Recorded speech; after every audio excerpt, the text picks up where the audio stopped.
Hi, my name is Lara and welcome to my channel, Inner Goddess Guidance. Today is a special event. I have coordinated with Angela from Mystic Moon to bring you a special two-part video. She did a wonderful reading with Spirit and brought forth messages for the Divine Feminine Collective, twin flame or not. Female or not. So, if you resonate with the divine feminine energies and you watched that video, then you may have come here for some extra guidance. If you are watching this video first, I suggest that you click the link that I have in the comment section that will take you directly to Angela's video, and then watch that first and then watch this video where I will delve deeper into some of the messages that she received and make some connections and then give you some tips and tools that can help you apply those healing ideas or healing messages in your own life. So first, to get started, something a little different that I noticed when she was done and she sent me the video is that the numbers for the length of the video were 17 minutes, 17 seconds. And I always look for those kinds of signs and synchronicities, and then I look them up and see what other guidance they can provide. Her reading was all about things like our inner guidance system, about remaining calm, about taking ownership of our own vision and our own journey. And I'm going to delve into those, but I thought it was interesting when I looked up the meaning of 1717. One of the first things that came up was this statement: life is really simple, but we insist on making it complicated. And I thought that was one of the messages that came through in her cards. And then it said a few things that I wanted to bring up. First of all, it says the number 1 is associated with fresh starts, creation, and new beginnings, while the number of 7 resonates with knowledge, learning, and education. Another one of the cards that came up in her reading was what is it? Wisdom. It was wisdom of experience. And so this really went well with the numbers, or reinforcing that message. So here's what it says. It's a positive combination of numbers that can only bring good news for you. You get the second chance that you need, and you have the wisdom to make wiser decisions and better choices. The angel number 1717 appears to you frequently. You need to start on relying on yourself more if you want your life to improve. You need to be more independent, more determined, because you are the only one who can decide where you want your life to go. And of course, that came up in her reading as well. It says, only you know the true desires of your heart. Twice it came up about the inner compass and remaining calm and consulting our own guidance system. Only you know how you can achieve those desires. That came up in the steps forward, or moving forward. It was called Look Forward was the name of the card. It says, listen to what your instincts are telling you, and I like to substitute in the word intuition is telling you, and follow the desires of your heart. And that, of course, is the inner compass card. There will be many distractions along the way, but that's why you have your guardian angels with you. This will keep you in check and help you focus on your goals. So it says, step out of your comfort zone and take more risks. So it also mentioned here, interesting, it said, open your eyes to the real world and see how your perspective changes. Be with people who have different opinions from yours and let yourself be stimulated intellectually. To me, that connected with the Hierophant that came out. When she was mentioning tradition, Hierophant, and she talked about nostalgia and reflection. Again, I'll go more deeply into this, but that message came through the number 1717 as well. It said, you can just tune into the voices in your head that push you to dream bigger, and then just tune out the ones that tell you otherwise. It says, wake up each morning with positive affirmations. And I'll be talking about affirmations in a little bit. There's no timetable for success. That came out in the last one where it was saying it's not an emergency, right? She says, live and learn. This is not an emergency. This is life. This is how it's unfolding. So no timetable for success, but if you work determinedly every single day, you will get there sooner rather than later. There will be many small victories along the way, so don't forget to celebrate those to keep you inspired. And that came out in the Six of Wands, Wisdom of Experience, with the person blowing out the candles, making sure that we are celebrating our growth and what we have accomplished and not focusing on what we have left to do or what we haven't achieved. It says, there'll be plenty of disappointments, but don't let them turn your heart to stone. It also says, if there are no bad days, how can you appreciate good days? If there are no tears, how can you be grateful for laughter? And of course, laughter was another thing that came out. It says, some people will resist the energies of this angel number because they're unwilling to unlock their spirituality. They're unwilling to discover their divine life purpose and inspire others to do the same.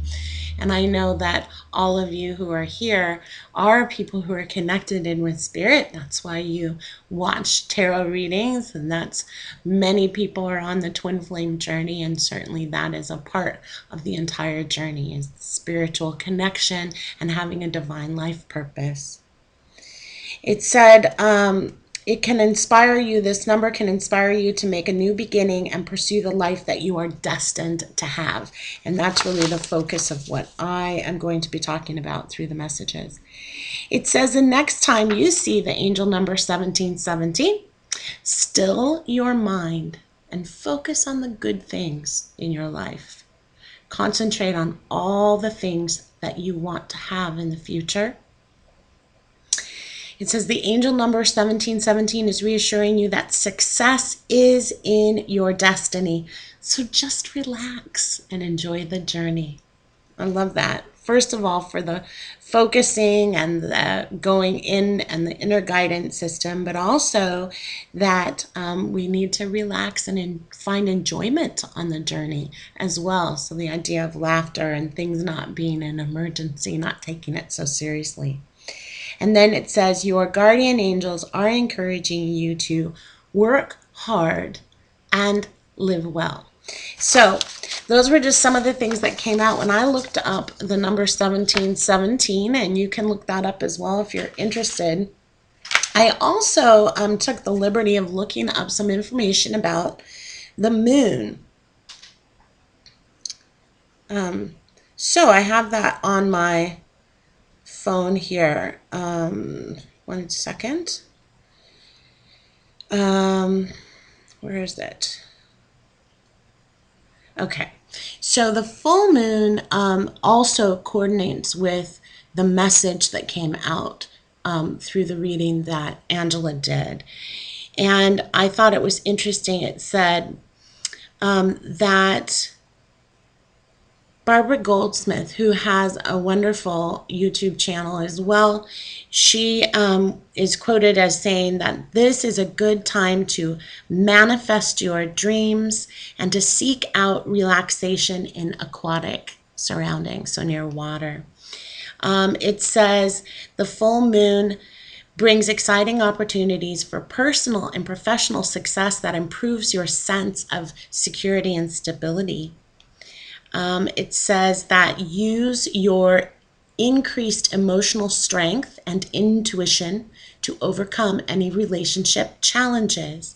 Subconscious awareness allows for an impartial and balanced look at your personal relationships. You clearly see any relationship dynamics or negative feelings causing disharmony, and anger as your ally came up as well in the reading. Full moon has a relationship to the previous new moon, which is this, in this case, was a solar eclipse. Your August 11th solar eclipse goals can now be fine-tuned or completed. It is harvest time.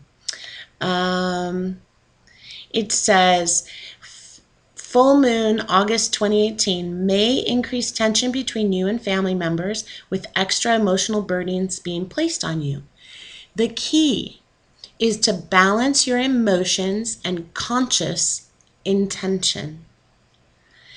This makes the full moon so good for improving yourself, your relationships, and your life in general. You can make creative changes that improve your skills and develop your talents. So it brings exciting opportunities for success that can increase your wealth and bring a greater sense of security and stability. So I wanted to start with that because some of the same themes came out, not just with the full moon information and the full moon. Of course, the moon came up in the reading, and that's what prompted me to look at that full moon, because I look at this time and this reading as being something that you can use prior to the full moon in thinking about really taking good stock in where you're at in the journey, and then how you can begin to work with some of the healing messages that came through. And then here are some tips and ideas for that.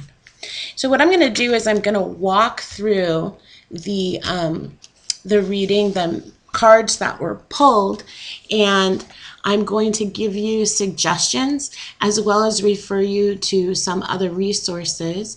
And I'm going to start by saying that there's two components in this that are woven throughout.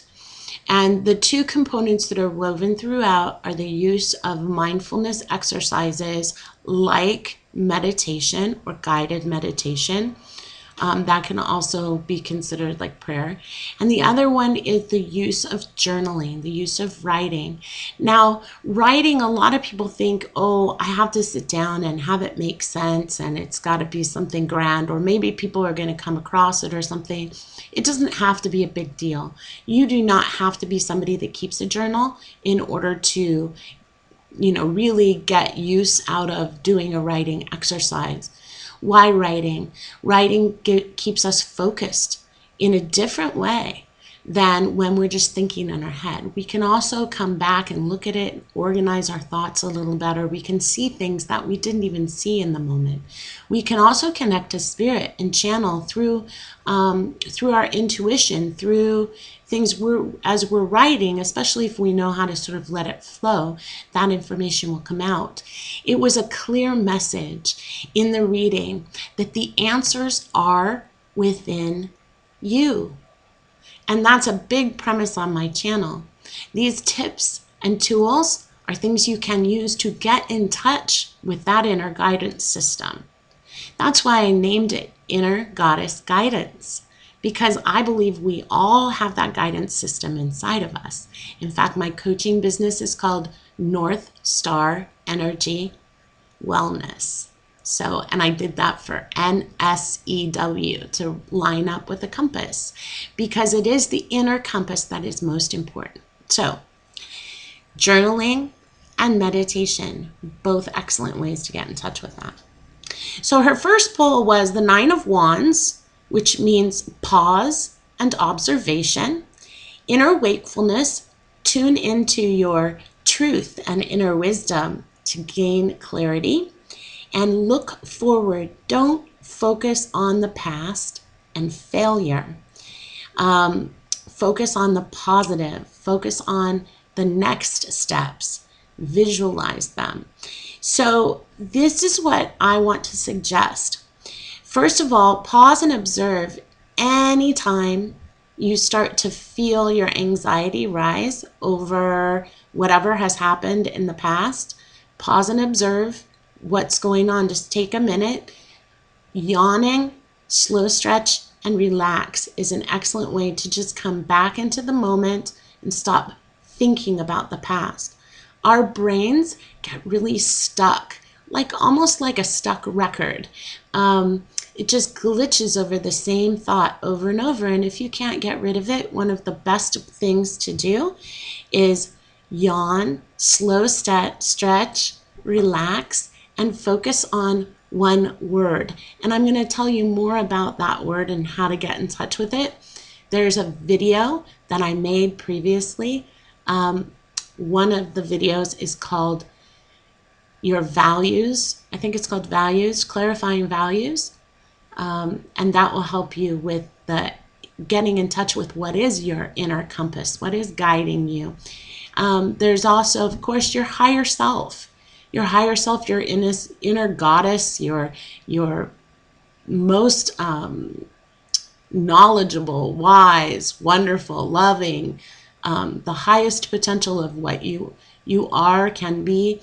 That is accessible to you anytime.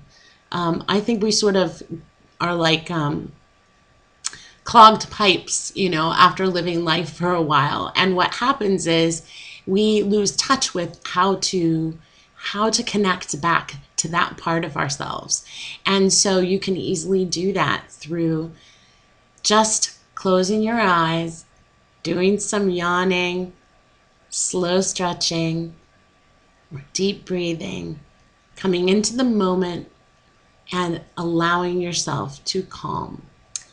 So when you do that, you are able to tune out what is going on in what we call the monkey mind, your prefrontal cortex, the one that's chattering away all the time.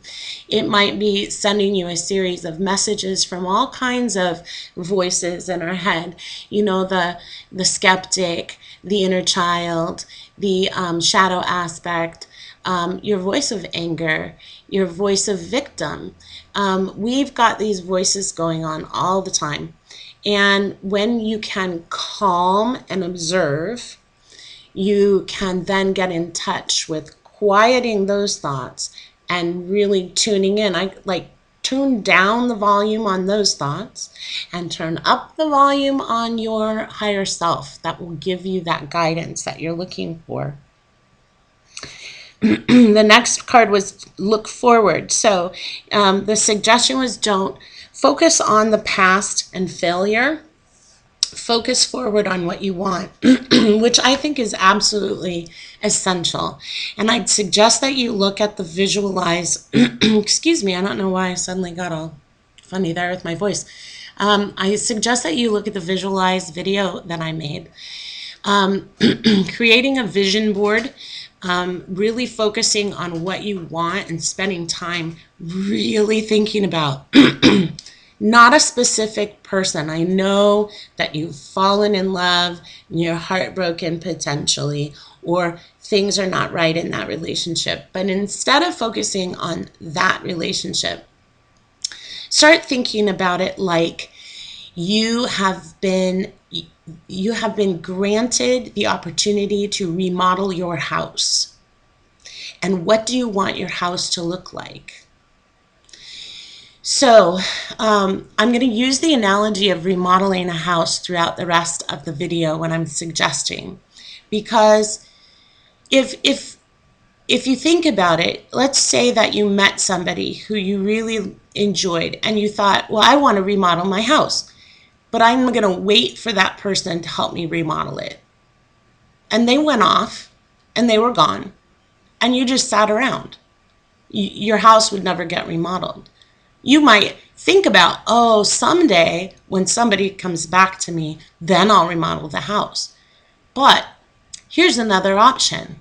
You can actually dream and have all the ideas of what your house looks like regardless of that person. You don't have to negotiate with that person. You don't need their help. You don't need their permission.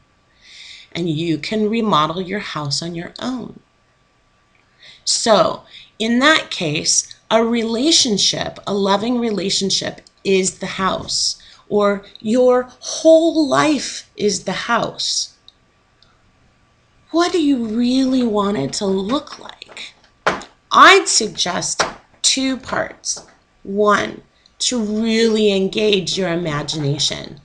Just go deeply in your imagination and let it sort of play out all different kinds of options for what a healthy relationship looks like, what your future healthy life looks like. What is the epitome of healthy, happy, abundant life for you?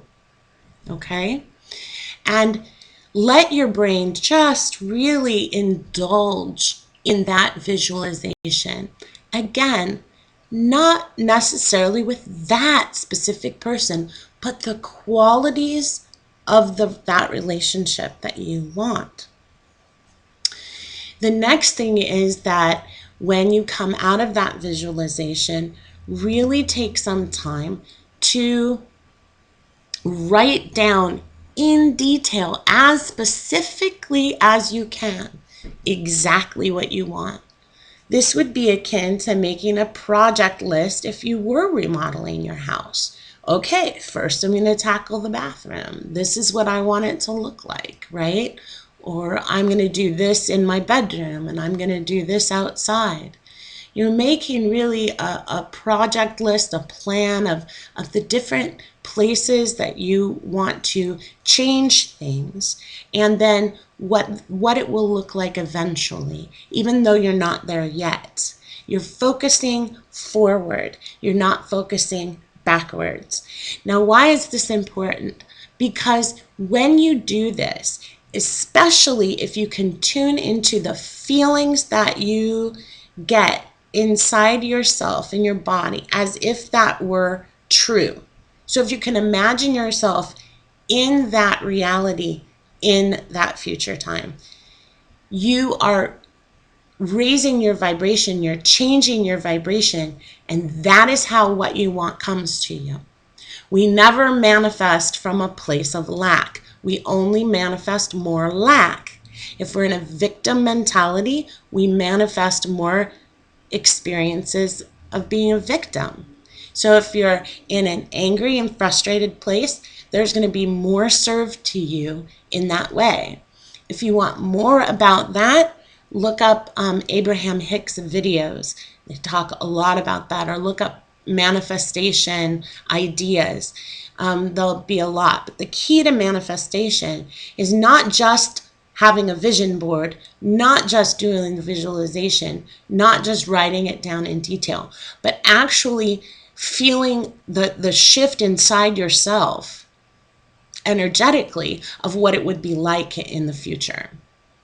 So, yeah, you picture what you want your life to be like. What does a healthy relationship look like? No arguing, or when there is arguing, how you solve the problem, how you stay calm, how you talk to each other, how you greet each other in the morning, how you say goodbye when you need to be apart, how you handle negotiating even simple things like where to go to dinner. You know, all of that.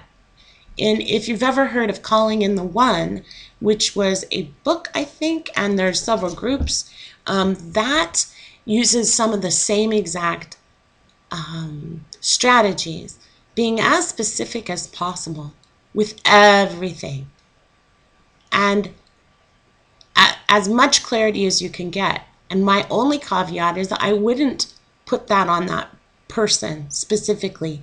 And the reason why I wouldn't specifically put that person there, and this is just me, but to me, energetically, that is sort of like sending them cords of binding. Like, you have to be the one. And well, we can get into the Hierophant and that came out as well, and why I think being more broad-minded will be helpful. So those are my ideas there. 10 of Pentacles, which was the ultimate goal and the outcome. And see, that's what you want to do with your visualization, is really think about what is your ultimate goal. What is the outcome you want? It mentioned specifically, or Angela mentioned, family, commitment, marriage, longevity, retirement, all of those categories. And so you can tackle them separately. What is the outcome? My ultimate goal for family is that, do you already have enough children? Do you want more children? Do you want two? Do you want, be specific. What would your family structure look like? How would you behave? How would you negotiate who's parenting, for example, or how would you parent together? How would you solve parenting problems together? All of that in specific detail. Commitment, what are the rules of commitment for you? As much clarity as you can have with that. Marriage, if you believe in marriage or not, and what you want from that. How you will negotiate when things get difficult in marriage. Is divorce a quick option for you? The last option for you? Prenuptial agreements? I don't know, all kinds of details around marriage. Longevity, really what's the quality of your life? How do you live your daily life? How does your partner support you in that longevity? Dietary stuff, exercise stuff, how you're enjoying the future in terms of your leisure time together or not. Do you want times where you get to be in different places and doing different things and pursuing your own goals? And then how do you support that in each other? Retirement, what will that look like? So, as specific as possible, that's your ultimate goal. Then the moon came out, and this was about yearning and desire, she said. And she was saying how this is sort of making the plan and relying on your intuition without clear vision or the promise of outcome. Because at night, we really can't see very well. By the light of a full moon, we can see better. But we do need to rely on our inner light, our inner compass to guide us when we can't see. But also, I know that the moon is very much in touch with intuition. Well, intuition, imagination, connection to spirit, these, when people go into prayer, they've done brain scans and they've seen what parts of their brain light up. And it's actually a part of our brain that's somewhat deep in. And when we calm our prefrontal cortex during meditation or deep visualization, for example, breathing, slow stretching, becoming mindful, being really grounded in the moment, our intuition, our imagination, intuition, connection to spirit, that actually turns on. And the more you practice using it, the easier it is to get into that state and stay there and access those visions, access that guidance system. So you can actually basically make your light shine brighter. So again, you're going to have, it mentions, relying on your intuition. So you want to do that. The next card was the flow of partnerships. And mentioned was the ebb and the flow. So flow is obviously when it's moving in a certain direction. Ebb is when it's backing off, right? The ebb and flow of something. And to know that all of it is a part of the journey of partnership. And so if what you're defining is long-term partnership, then understand that it's the times that we are together moving forward sort of on the same page and in the same direction. It is also the times when we're apart that we are doing some deep work. And so if you are in separation from somebody that is your partner, your twin flame, your soulmate, your karmic partner, whatever is the definition that you put on that person, I've, by the way, decided not to put any definitions. Okay, I've gotten to a point where I'm done with that. So, but I will define for myself that I'm a divine feminine on the twin flame path, but I won't define another person. I just won't anymore. So, but this is where you think about your action plan. So, understanding that this is the place where once you have your vision, you know where you're going, your ultimate goal, you basically have the whole plan for kind of remodeling. You know what your house is going to look like or what you want it to look like. This is where you figure out what are my next steps. moving forward? What's my action plan? And the reason why is because that will continue the relationship moving forward, even though you're doing behaviors on your own. You're making all those steps on your own, right? So you're not waiting around for somebody to come in and help you remodel your house. You're doing that work yourself. You're moving it forward. If that person comes back and wants to help you remodel the house, great. If they don't come back, will that be wasted? Think about it. If your life is like a house and we think, well, I can't sort of move forward in the direction I want to move, creating this ultimate goal without this person. And so I'm going to stay stuck. The downfall to that is that you stay stuck. And the only person who's sticking you is you. We do that to ourselves.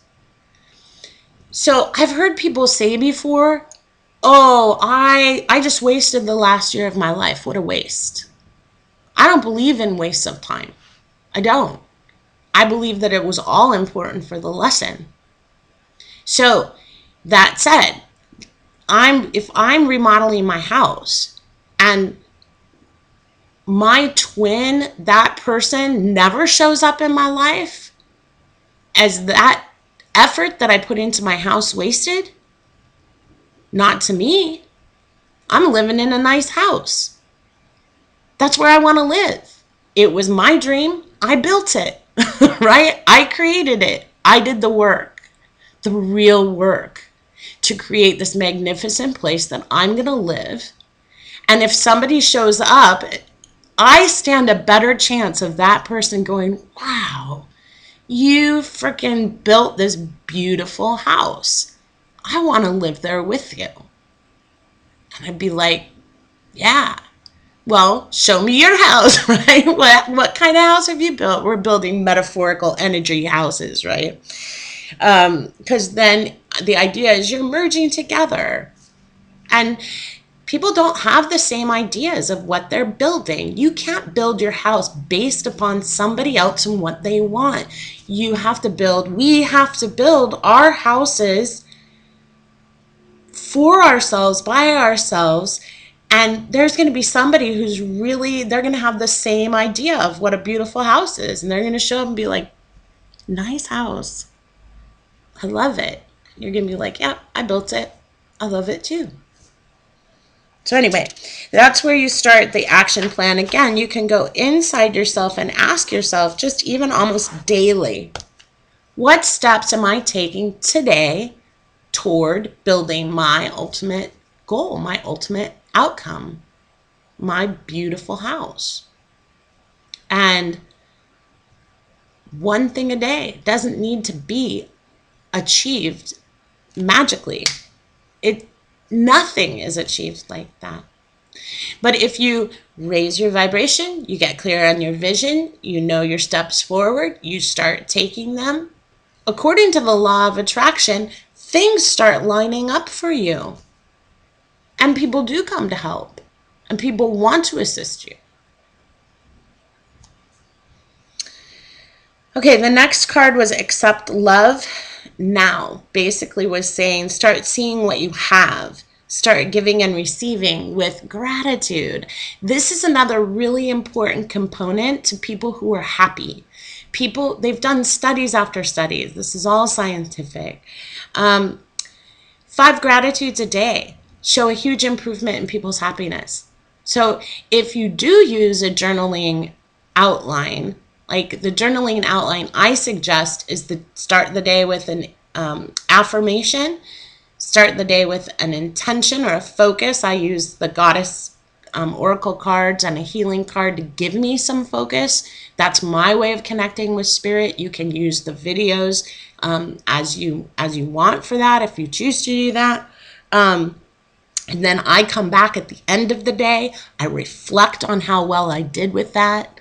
Reflect on my affirmation. Where was I doing well? Where do I need to still work? What were the struggles for me? And then The last thing is the having gratitude. 5 gratitudes at the end of the day has shown people who do that on regular basis and make it a practice report much improvement in terms of their overall happiness. And that again raises your vibration. The happier you are, the higher your vibration, the more you're able to attract in what you want. So recognize that while you're focused on the lack of love, that is going to continue to happen. Focus on the abundance of love that's around you. It's the cup half empty, cup half full thing, right? So you can do that, accept the love that is around you by beginning to make yourself mindful of that love. And how do you do that? One strategy for doing that is to go through and write down your gratitudes, or at least say them to yourself before you go to bed at night. It's a great last thing to do for your brain, so you're not focused on the negative, you're not worrying or perseverating on something, you're focused on the positive, you're focused on all the abundance in your life. Sorry, my computer just turned off. Then the Hierophant came up, and the Hierophant in this deck was titled Tradition, Nostalgia, Reflection. And one of the things that came up in then the extra cards that were pulled were Inner Guidance System and Just Laugh. So one of the messages that came out through Angela was the idea of remaining open-minded and asking yourself questions about where you're boxing yourself in to certain definitions. See if you can let some of those definitions go. So this is a good time to come back to that original vision, that original ultimate goal that you had, and just look at it and say, what in this ultimate goal is true to my inner self? And is there anything that I'm just taking in from my upbringing, from societal norms? I mean, if having a 3,000 square foot house is your idea of the ultimate goal, fabulous. But you might find that that really isn't your definition, that what you really want is a home that is filled with light, that is clean, that feels it's energetically, maybe it's near a river or stream or something like that. And so you may find that there are some parts of your vision that are too constricted, that really, when you go back and you ask questions about it, you go, you know what? I don't really think I do want to get remarried.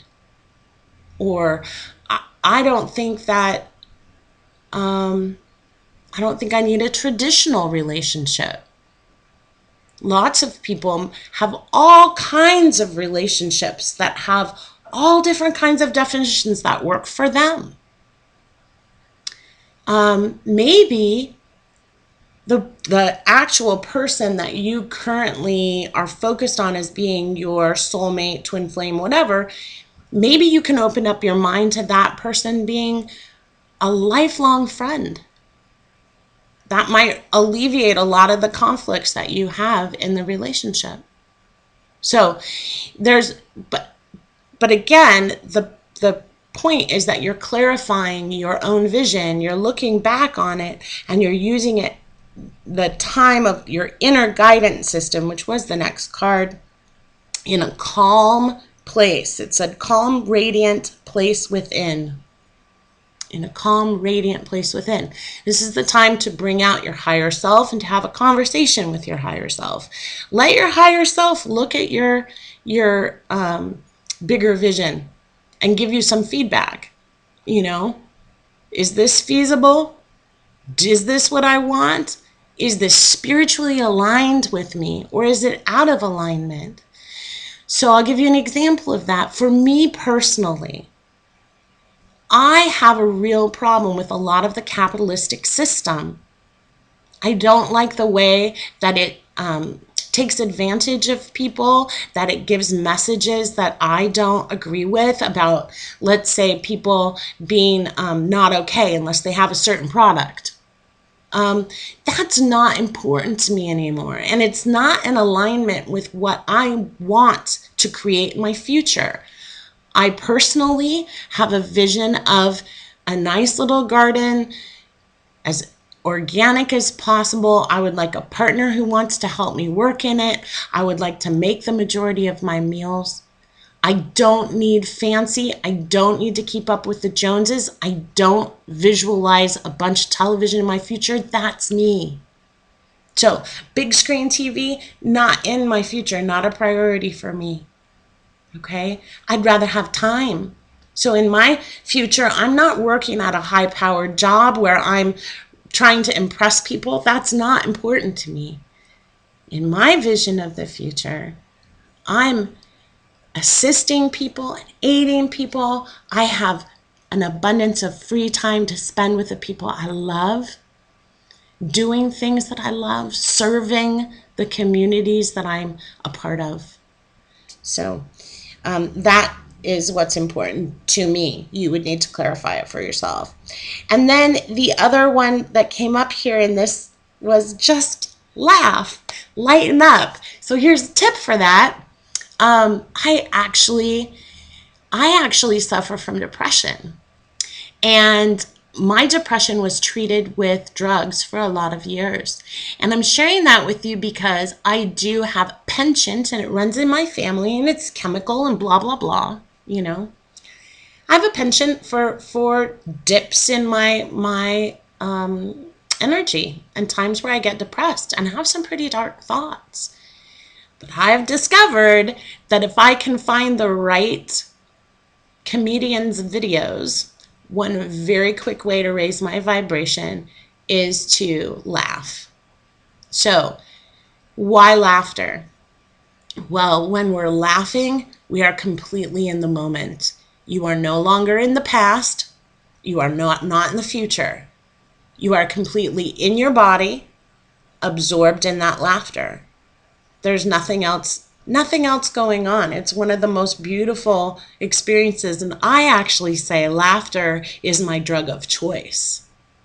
Because for me, laughter can be so joyful and so pleasurable that I can't think of anything else outside of orgasm that really brings me into my body in the same kind of pleasurable way.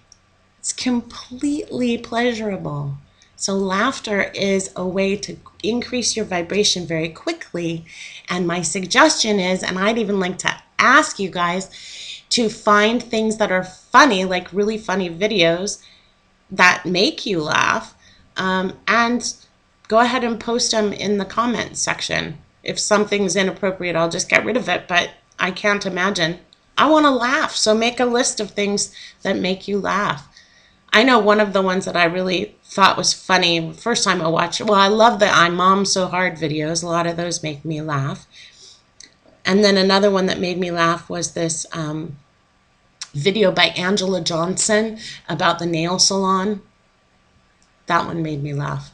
But a lot of them really do. So when you are in high vibration, that is the best way then, once you're back in high vibration, to spend time consulting your inner guidance system. So don't do it, as Angela mentioned, from a lower place of depression. That won't be very effective. Then the Six of Wands, Wisdom of Experience came out. Anger as My Sacred Ally came out. And It's Not an Emergency came out. And so the Wisdom of Experience was the person blowing out the candles. I would suggest that you take some time to mindfully consider how you've changed over the past, well, since you met this person that you consider your soulmate, your twin flame, or in the past year, in the past 6 months, in the past week. The Wisdom of Experience card on a daily basis, if you were working in your journal and you were dedicated to it on a daily basis, again, affirmation, focus of the day, then the Wisdom of Experience piece is that piece where at the end of the day you come back for 10 minutes and you look back over the day and you sort of say, what did I gain? What did I do? How did I do? And you don't focus on the negative, you're focused on the positive. You're patting yourself on the back. That's why the person's blowing out the candles, saying, look how far I've come. This is akin to if you were remodeling your house, not spending all your time so focused on the next thing that you don't take time to sit back and just love what you've done, to look how far you've come. Okay? Like, yeah, I did that. Anger is my sacred ally. Anger is a hard emotion for a lot of people to feel. But anger is an ally in that it is informing us of some very important things. So my suggestion is that that you have a conversation with your anger. I have done this. It works really well. I've made a dedicated video just to anger. And if you want to go back and watch that video, there's specific tips in there. But really just when you are feeling the anger, to take time out, take some deep breaths until you are calm in that moment. The strategy for doing that I'm going to mention in a minute, but ask it some questions like, hey, why are you there? What happened? What needs to change? Why does it need to change? Is there anything you're really angry about, or because sometimes there's things hiding behind anger, right? We get angry in the moment, but really what we're really triggered by is something completely else. It's related. This just reminds us of it. Okay? And the thing that I discovered with anger is that a lot of my anger I could regulate it by simply scoring it on a level of 1 to 10. So when things were making me angry or frustrating me, because to me there's sort of this line of anger, degrees of anger, frustration, irritation, frustration, it gets more, right, until we get angry. Well, the more that I can sort of catch it earlier, the better, because then it doesn't escalate. And then I can make the changes in the moment that need to be changed. Or sometimes I end up letting things go. So being angry about traffic, kind of pointless, because there's nothing I can do about it. So I just turn on the radio and try to relax and make the best of it. Or I can sit there and be angry the entire time. But for me, that's a waste of my time. It is kind of about learning how to regulate your energy. And I think that that's also true with This Is Not an Emergency. How we engage with things in our lives so that we remain in a place of calm mindfulness. It's not impossible every second to do that. But when we do start triggering into an extreme emotion or an emotion that's uncomfortable, to recognize in that moment that there are things we can do. Here's my suggestion. Go back to your value words. That's your inner compass, or a happy memory that you have. I do talk about this in other videos as well. I think it is the anger video is probably one. So, and fear is another where I talk about this. So let's say you have a power word. Your word is faith, or your word is love, or your word is dream. Create, health. Just close your eyes and get in centered in the moment, and it takes about 2 minutes wherever you are. Obviously, don't shut your eyes in traffic, but just start to picture that word or say that word in your mind. You could even, if you're alone, say it out loud to yourself. And you picture it in your mind, and what happens is, again, you'll calm your prefrontal cortex and all of those other voices that are going on, and you will come back into a space of being centered. And it will calm you in the moment. The other thing that can calm you in the moment is just a really happy memory.